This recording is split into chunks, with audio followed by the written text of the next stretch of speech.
Hey guys, so this is the second lesson. Zombies attack their victims. So let's get started. So you've made it to lesson 2, Impressive Human. You're a better coder than I thought. Yes, I am.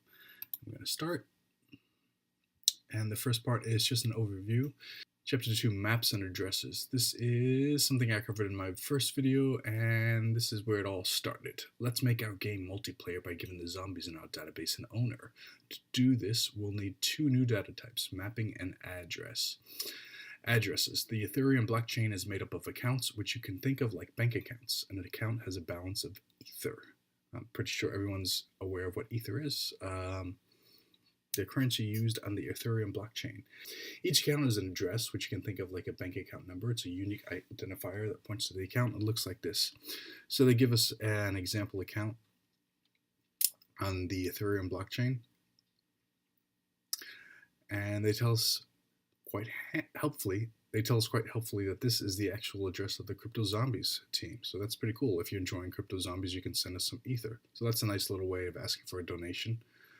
They get into the nitty-gritty of addresses later in the lesson, but for now, you only need to understand that an address is owned by a specific user or a smart contract, so we can use it as a unique ID for ownership for our zombies. When the user creates a new zombie by interacting with our apps, we'll set ownership of those zombies to the Ethereum address that's called by the function.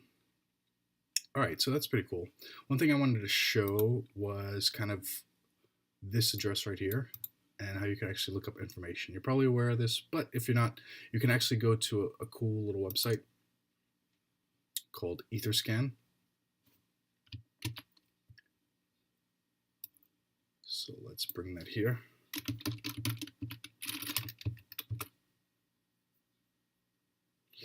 And this is Etherscan. This is how you can actually check all of the transactions that actually go on the Ethereum blockchain. It actually shows you the volume of transactions over the past couple of days. So you can see today's date.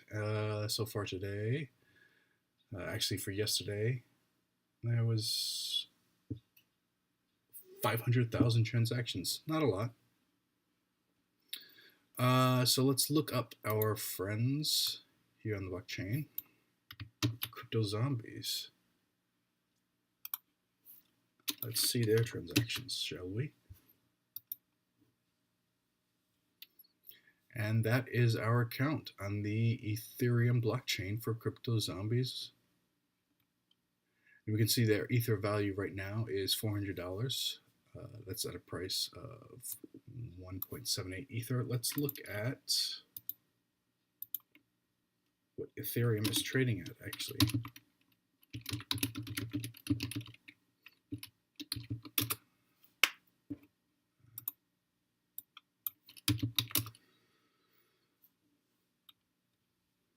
Let's see how up to date they are.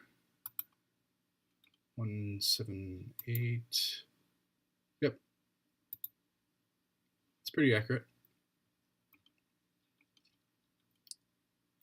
And you can see the prices. Went up, went down. All right, so this is a good way to check our block addresses on the Ethereum blockchain. You can actually see the transactions for this one account over the past couple of days, weeks, and pretty much for the entire existence of this account while it's been on the Ethereum blockchain. So they got a donation. The last donation they received was about 10 days ago for 0.12 Ether. So this is, again, the benefits of blockchain. You can actually see everything that goes in and out of an account. You can see they've had a number of donations, not a lot.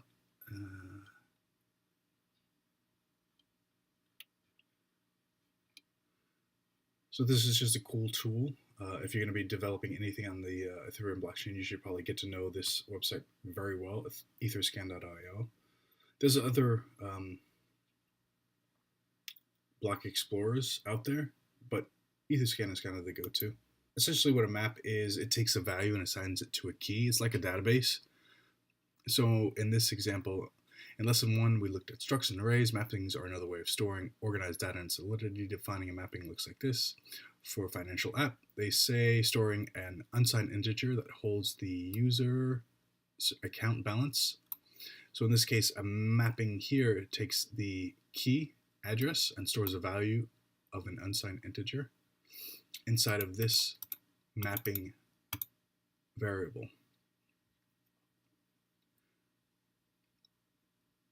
So whatever value here is whatever the account balance is for this user. So going back to the Etherscan, which is kind of where the whole mapping concept comes into play.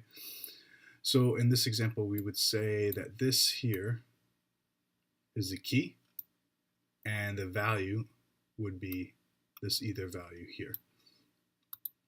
So that's kind of like how you can actually think of and how you actually directly translate what they're talking about in terms of the Solidity code and the real world example. Or you can use it to store / lookup usernames based on the user ID. So this is another example. Again, you always want to think key to value. And if we look at the actual docs for Ethereum,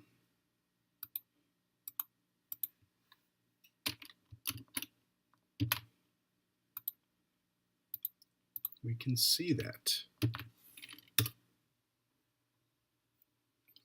see.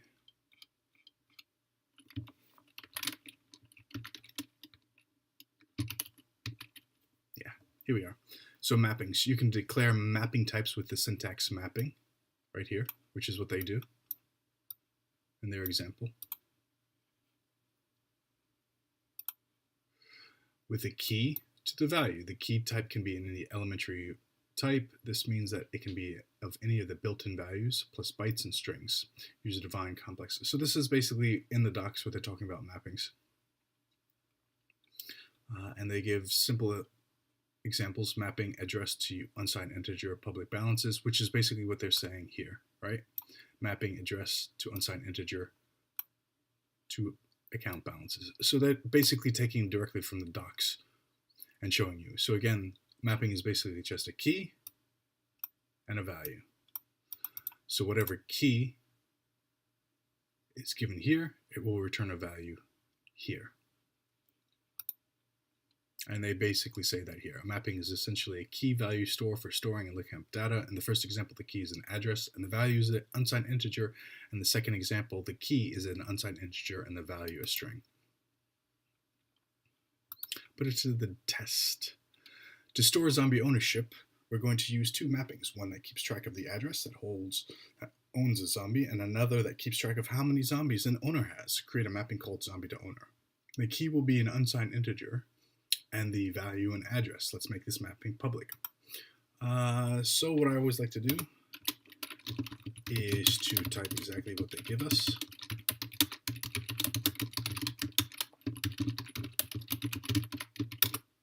And they want us to create our own mapping. The key will be an unsigned integer, so this is the key here.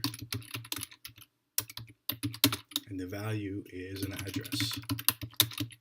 And they want it public.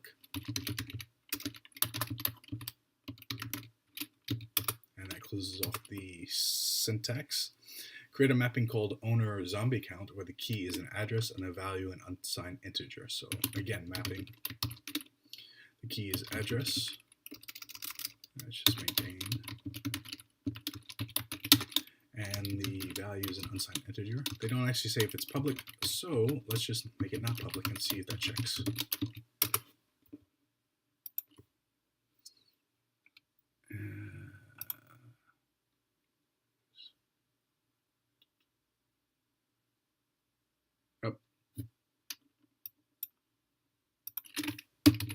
Need to comment that out, and we're good.